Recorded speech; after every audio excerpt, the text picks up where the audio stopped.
Welcome to Manabadi videos. Telangana రాష్ట్రంలో private యూనివర్సిటీస్లో కూడా reservation కల్పించాలని ప్రభుత్వం యోచిస్తోంది. ఇప్పటిదాకా government universities, government engineering colleges, affiliated కాలేజెస్లో తప్పితే ఎక్కడ కూడా ప్రైవేట్ యూనివర్సిటీలో రిజర్వేషన్ అనేది లేదు. ఒక ఉత్తరప్రదేశ్లో మాత్రమే ప్రైవేట్ యూనివర్సిటీస్లో రిజర్వేషన్ ఉంది. సో సేమ్ రిజర్వేషన్ కేటగిరీని తెలంగాణలో కూడా తీసుకురావాలని తెలంగాణ రాష్ట్ర ప్రభుత్వం, రేవంత్ రెడ్డి గారి ప్రభుత్వం యోచిస్తోంది. దీనికి సంబంధించిన వివరాలని సేకరించడం జరిగింది. ఇన్ కేస్ ఇలాంటి రిజర్వేషన్ ప్రైవేట్ యూనివర్సిటీస్లో వస్తే కేటగిరీ వైజ్ రిజర్వేషన్, అలాగే జెండర్ వైజ్ అంటే ఫీమేల్ రిజర్వేషన్, అలాగే weaker section, economical weaker section, BC weaker section ఎవరైతే ఉంటారో వాళ్ళందరికీ కూడా చాలా లాభం అనేది చేకూరుతుందన్నమాట. సో వీళ్ళకి స్పెసిఫిక్గా సపరేట్గా రిజర్వేషన్ అయితే ఉంటుంది. దీని ద్వారా ఈవెన్ ఫీజులు కూడా తగ్గే అవకాశాలు చాలా దాకా ఉన్నాయి. సో ఇప్పటిదాకా రిజర్వేషన్ అనేది ప్రైవేట్ యూనివర్సిటీస్లో లేదు. సో ఈ రిజర్వేషన్ ఎలా కల్పిస్తున్నారు ఏంటి అనేది ఈ వీడియోలో పూర్తిగా వివరించడం జరిగింది. సో వీడియోని ఎక్కడ స్కిప్ చేయకండి. ఫస్ట్ టైం వచ్చిన వాళ్ళు ఖచ్చితంగా సబ్స్క్రైబ్ చేసుకోండి మన ఛానల్ని. ఎందుకంటే ఎడ్యుకేషనల్ సంబంధించిన లేటెస్ట్ అప్డేట్స్, లేటెస్ట్ వీడియోస్ అన్నీ కూడా మీకు సబ్స్క్రైబ్ చేసుకున్న వాళ్ళకి పక్కనున్న బెల్ ఐకాన్ ప్రెస్ చేసి ఆల్ అని ప్రెస్ చేస్తే నోటిఫికేషన్ రూపంలో రావడం జరుగుతుంది. ఫ్రెండ్స్కి కూడా ఖచ్చితంగా షేర్ చేయండి, వాళ్ళకి చాలా ఉపయోగపడుతుంది. సో ఈరోజు మనం న్యూస్లో చూస్తే మొత్తం చాలా వరకు ఈ న్యూస్ గురించి కవరేజ్ అయితే జరిగింది. రాష్ట్రంలో ప్రైవేట్ విశ్వవిద్యాలయాల్లో ప్రవేశాలకు సంబంధించి రిజర్వేషన్లను అమలు చేసే అవకాశాలను ప్రభుత్వం పరిశీలిస్తోంది. సాధ్యాసాధాలకు అధ్యయనం చేసి అవసరమైతే చట్ట సవరణ చేయాలని యోచిస్తోంది. ఈ మేరకు రాష్ట్ర ప్రభుత్వం ఆదేశంతో ఉన్నత విద్యా మండలి అధికారులు దేశంలోని వివిధ రాష్ట్రాల ప్రైవేట్ వర్సిటీ చట్టాలను పరిశీలిస్తున్నారు. ఇటీవల జరిగిన సమీక్ష సమావేశంలో ప్రైవేట్ వర్సిటీలపై పూర్తి నివేదిక ఇవ్వాలని ముఖ్యమంత్రి రేవంత్ రెడ్డి గారు ఆదేశించిన నేపథ్యంలో అధికారులు సమగ్రంగా వివరాలను సేకరిస్తున్నారు.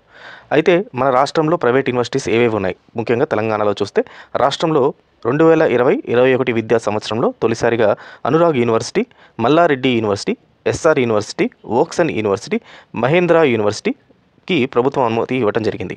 ఆ తర్వాత 2023 సెప్టెంబర్లో Gurunanak, Sreenidhi, national institute of construction and management and research ఇక్మార్కి, ఎంఎన్ఆర్, కావేరీ వర్సిటీలకు ఏర్పాటుకు అసెంబ్లీలో బిల్లు పాస్ అయినా వాటికి గవర్నర్ ఆమోదం లభించలేదు. సో ఇక్కడ స్టూడెంట్స్ గమనించాలి, ప్రైవేట్ యూనివర్సిటీస్ చాలా వస్తున్నాయి.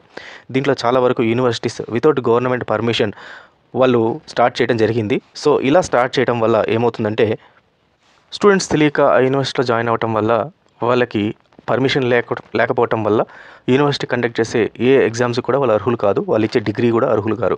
లాస్ట్ ఇయర్ ఇదే ప్రక్రియలో గురునానక్ అలాగే డిఫరెంట్ యూనివర్సిటీస్లో కూడా ప్రాబ్లం అయ్యి చాలామంది స్టూడెంట్స్ వేరే ప్రైవేట్ యూనివర్సిటీస్కి జాయిన్ అవ్వాల్సి వచ్చిన పరిస్థితి ఏర్పడింది. కాబట్టి స్టూడెంట్స్కి ఒక వార్నింగ్, ఖచ్చితంగా ప్రైవేట్ యూనివర్సిటీస్లో పర్మిషన్ ఉందా లేదా అని చూసుకోండి.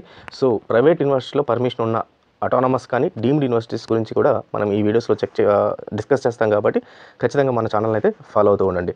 అలాగే విద్యార్థుల సంఖ్య, వార్షిక ఫీజు, భూములు తదితర సమగ్ర వివరాలతో పాటు ఇతర రాష్ట్రాలతో చట్టాలపై నివేదిక ఇవ్వాలని ఉన్నత విద్యా మండలి ప్రభుత్వాన్ని ఇటీవల ఆదేశించింది. దేశవ్యాప్తంగా 24 రాష్ట్రాల్లో ప్రైవేటు వర్సిటీలను ఒక ఉత్తరప్రదేశ్ రిజర్వేషన్లు అమలు చేయడాన్ని నిబంధన ఉంది. నగరంలో ఒక ప్రముఖ వర్సిటీ ఉన్న భూములు కూడా రైతు బంధు డబ్బులు వస్తున్నాయని తెలిసింది.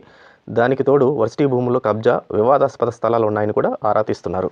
సో కొన్ని యూనివర్సిటీస్ పైన ప్రభుత్వం కన్నెర చేస్తోంది. అట్లాంటి ప్రైవేట్ యూనివర్సిటీస్ని కొంచెం జాగ్రత్తగా మీరు గమనించి చేరండి 2024 అడ్మిషన్స్లో. ఎందుకంటే మంచి నేమ్ ఉంది కదా అని చేరిన తర్వాత ఇన్ కేస్ యూనివర్సిటీని ఒకవేళ వాళ్ళ పర్మిషన్ క్యాన్సిల్ చేస్తే మీ డిగ్రీ ఏదైతే ఉంటుందో అది క్యాన్సిల్ అయిపోద్ది.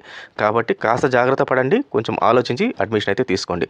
మరి రిజర్వేషన్ వల్ల మనకు పర్టికులర్ కొన్ని కేటగిరీ వాళ్ళకి కానీ, క్యాస్ట్ వైజ్ కానీ, లేకపోతే ఎకనామికల్ వీకర్ సెక్షన్ వాళ్ళకి కానీ సీట్స్ అయితే రావడం జరుగుతుంది. దాంతోపాటు ఫీజులో కూడా రాయితీ రావడం జరుగుతుంది. ఇప్పుడు ఏ రకంగా అయితే మనకు అప్లికేషన్ ఫీలో కానీ, లేకపోతే అకాడమిక్ ఫీలో కానీ, యాన్యువల్ ఫీలో కానీ government universities as well as convener కోటాలో వచ్చి ఇంజనీరింగ్ కాలేజెస్లో మనకు ఫీజులో రాయితీ ఉంటుందో అదేవిధంగా ప్రైవేట్ యూనివర్సిటీస్లో కూడా మనకు ఆ ఫీజులో రాయితీ రావడం జరుగుతుంది. దీని ద్వారా చాలామంది విద్యార్థులకి లబ్ధి పొందుతారు, చాలా ఉపయోగపడుతుంది. ఫైన్ స్టూడెంట్స్, ఇలాంటి అప్డేట్స్ కోసం ఖచ్చితంగా మన ఛానల్ అయితే ఫాలో అవుతుండండి. Wish all the best. Thank you very much.